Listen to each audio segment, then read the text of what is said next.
What's up, arty people? Today's video is all about painting with acrylic paint. I'm going to show you the basics so you can build a bit of confidence. I'm going to show you how to properly mix your paints, how to use them wet, like a wash, over a drawing, and also how to build them up in thicknesses. Of course, this is just an introduction and there's so much more you can do with acrylic paint. Remember that, like with all art techniques, this is a set of guidelines and they're certainly not rules, and it's a great idea to experiment with using paints in your own way. I'll do further videos later on this term all about using paints with things that aren't brushes, like sponges and so on, but for now, watch your introduction to acrylic painting and then please have a go at the same things I do in this video. Have fun!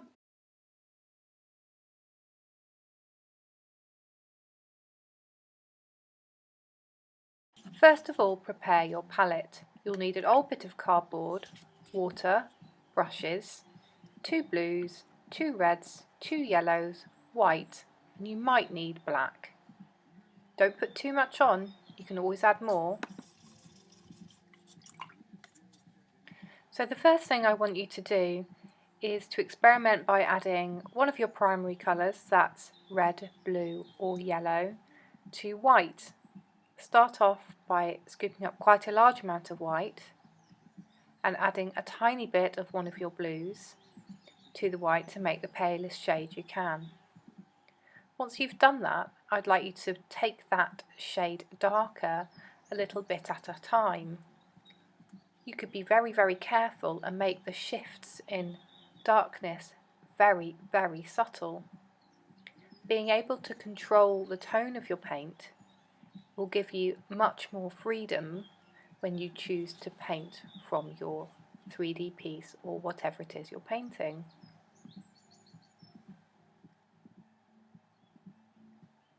Mixing your paint properly on your palette, which as you can see I've used an old bit of cardboard, no washing up,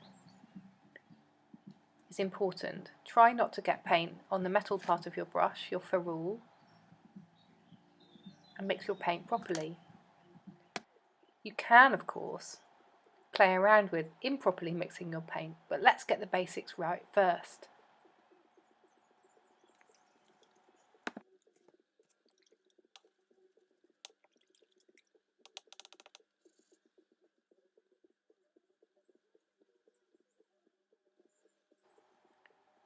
You can see that I'm mixing my blues, taking them darker a little bit at a time.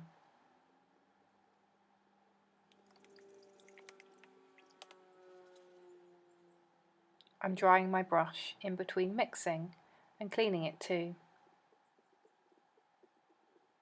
You can use a rag to clean your brush on.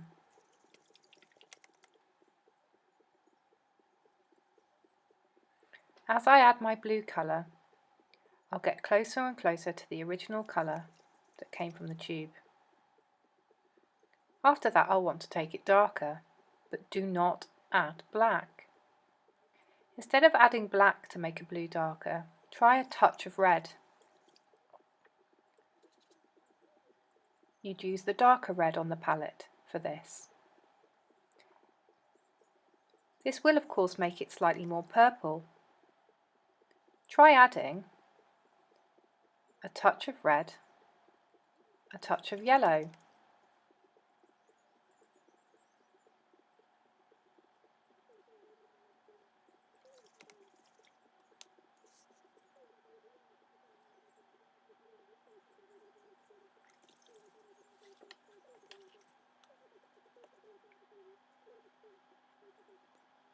Tiny bit of red, a nice dark blue, little bit purpley though, so I might try adding a touch of yellow.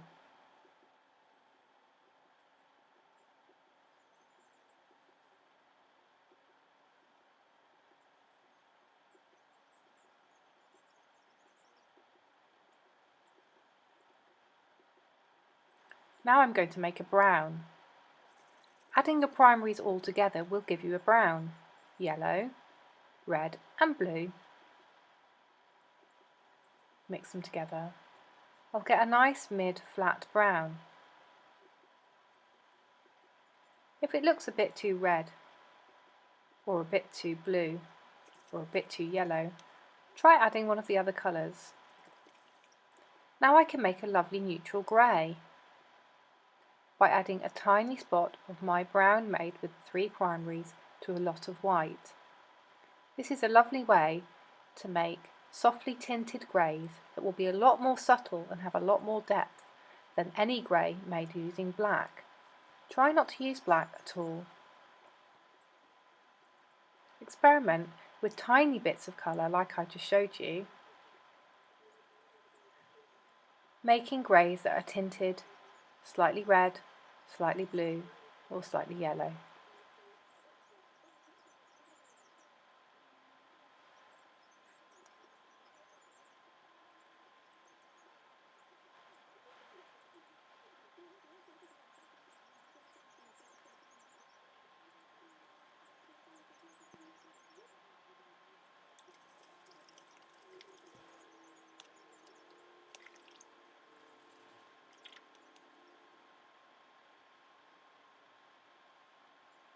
Now let's think about mixing the primaries.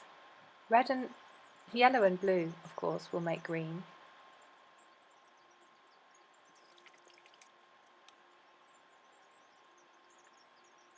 Yellow and red, of course, will make orange.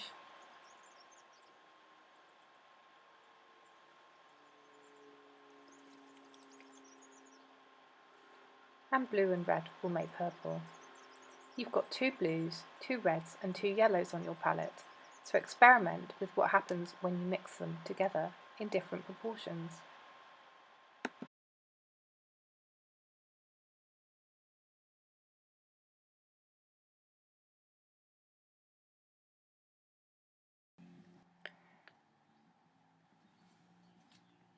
Now I'd like you to experiment with making your browns and greys. Use all your primary colours, red, yellow, blue, and mix them together.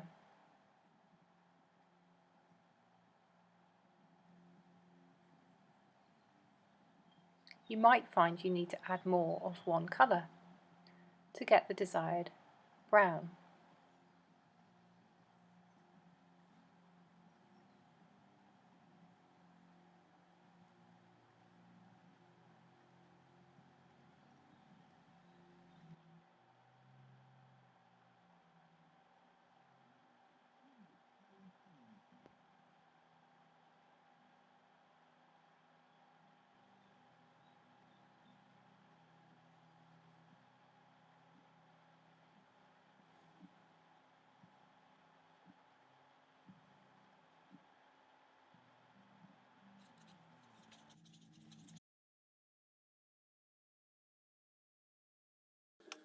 In this clip I'm using acrylic, like a wash. I'm mixing my acrylic up with absolutely loads of water, spreading water out on my page, mixing my colours and dropping that into the water on the page, allowing the water to blend the colours out. I'm experimenting with adding thicker acrylic towards the bottom of the painting to build up different densities of paint and thus different thicknesses. Let's see how it looks with yellow. Lots of water, a thicker paint with a darker tone, more water,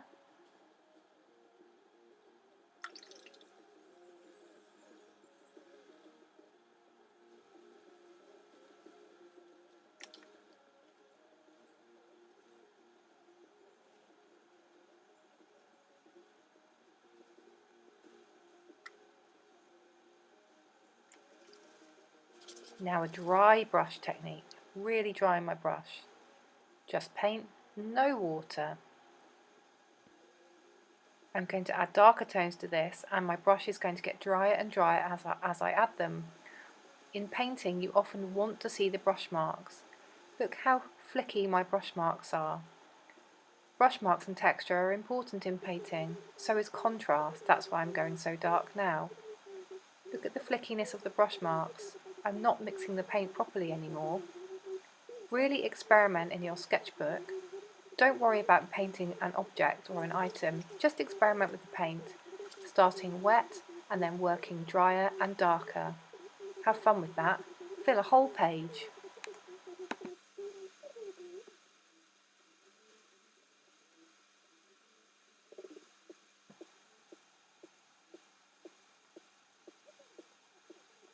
Now I'm going a lot darker. You can see that it's becoming to be much more dramatic. When you're working in paint, don't be afraid to have a lot of contrast in your tones. Big changes from light to dark. This will give you a sense of three-dimensional form. Please do experiment on your experimental painting page. That way you'll learn how to control your materials. Remember to dry your brush when you're adding the dry brush technique.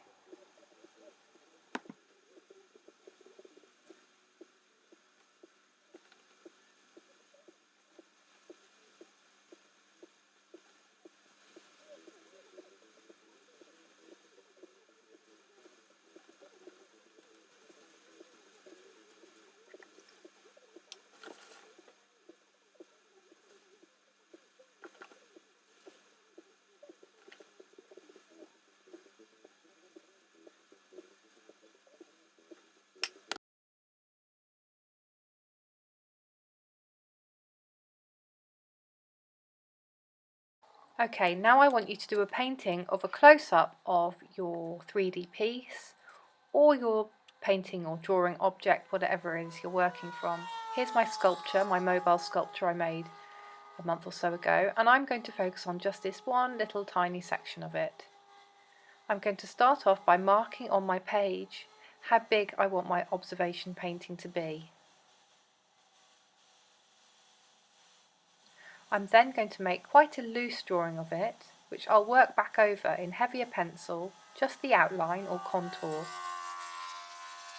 After I've done that, I'm going to apply a very watery acrylic wash. Then I'll let it dry before I go ahead and paint on it with a dry brush technique.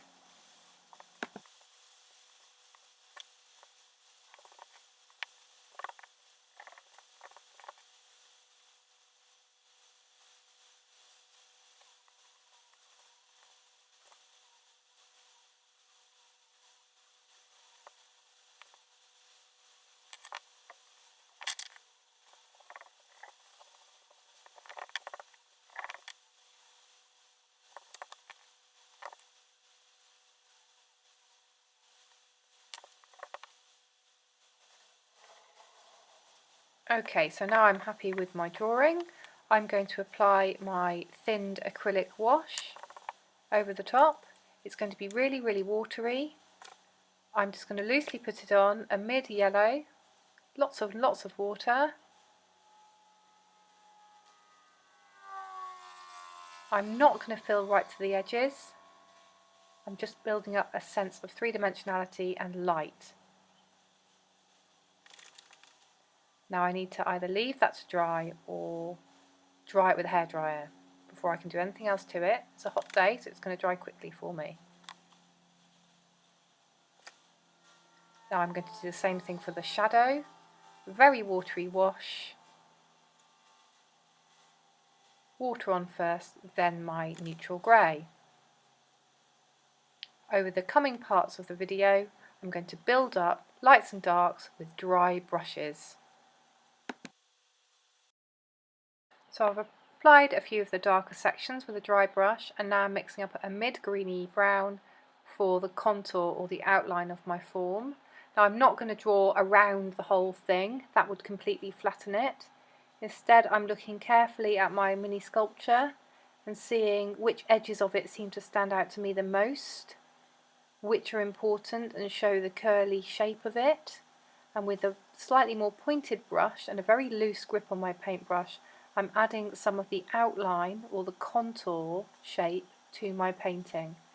As I said, I'm not going to just draw around the whole thing, that would completely flatten it.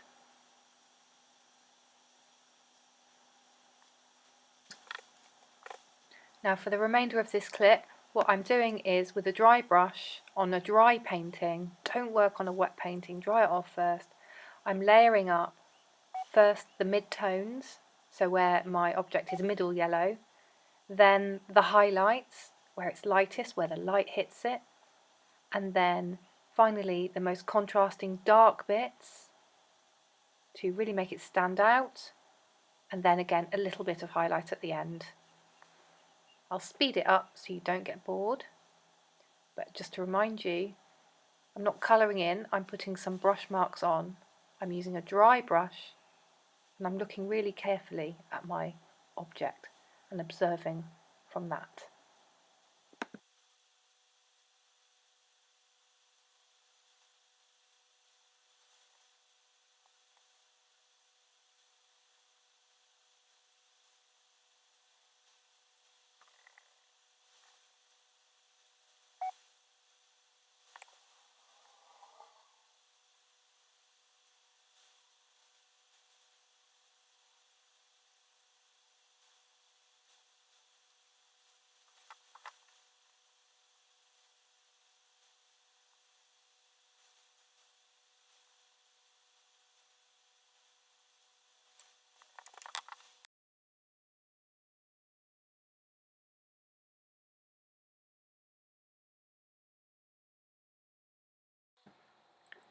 Now the next thing I'm going to do is add a nice neutral background colour. I'm going to go for a very pale blue. The background is really going to help you when you're learning to paint because it will help you look at the negative spaces in your object and see if you're being accurate, and it will also allow you to knock back or hide edges of your painting, making it look a bit less like a coloured in thing and a bit more like a proper painting. Your background which your object is on is very unlikely to be all one colour. We live in such a multi-tonal world, so I would strongly suggest you have a darker side and a lighter side to your page. Watch how I do mine and think about what you'll do with yours.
So now the finishing touches. I'm going back over it with a white, and I'm also going to add some of the very darkest sections.